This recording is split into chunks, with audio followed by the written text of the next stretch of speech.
courage, loyalty, commitment, dedication, tenacity, faithful to the cause, unselfish. These are the words that certainly come to mind most when you think about Devoy.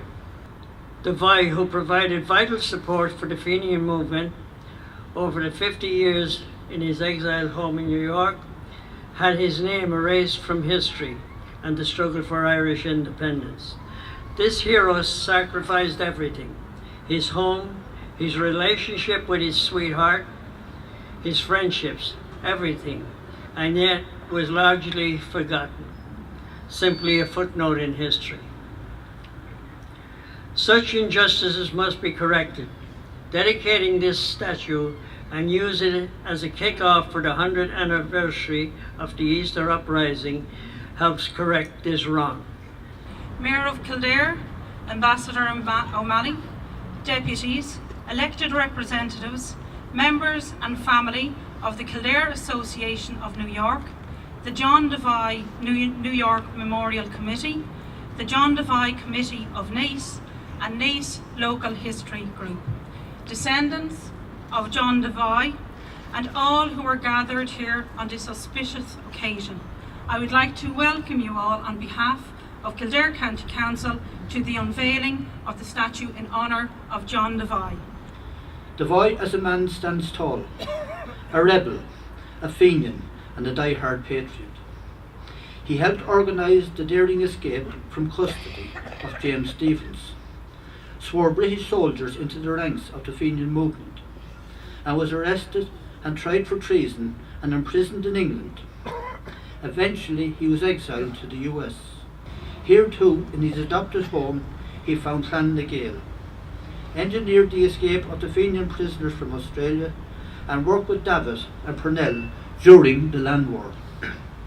Devoy forged links with the Irish Republican Brotherhood and eventually pioneered a new revolutionary movement within the US, and is remembered for his tough, unflinching, obstinate role on behalf of his country, being described by some as the most dangerous enemy that Ireland has produced since Wolfe Tone.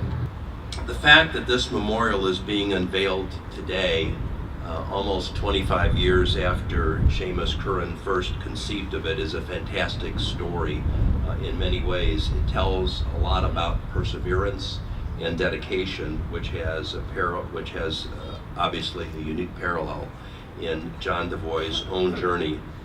John Devoy, like so many other Irishmen, made the most of his opportunities in America. He was a committed Irish patriot and did everything in his power to make sure that the relationship between the United States of America and Ireland remained at a very high level, and made sure that the people of the United States and the people of Ireland were thoroughly connected. I had the pleasure of visiting New York for St. Patrick's Day earlier this year, and you couldn't but be struck by their enthusiasm and their pride in Devoy.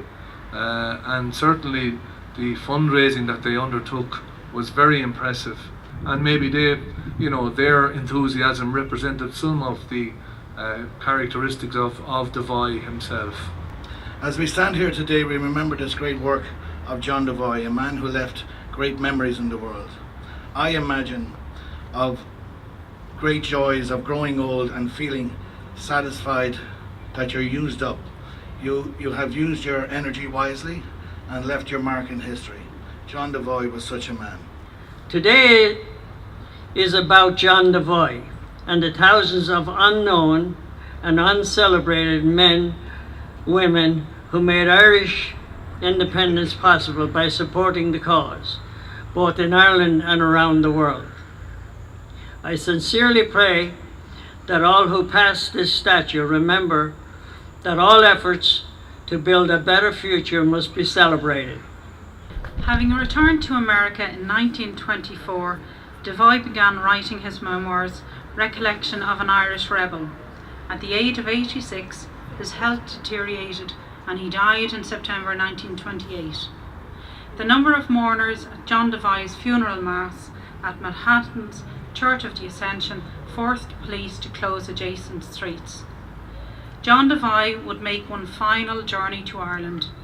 His remains arrived in Dublin, where he lay in state in City Hall before he was accorded a state funeral to Glasnevin Cemetery and laid to rest among his fellow Fenian comrades. Okay.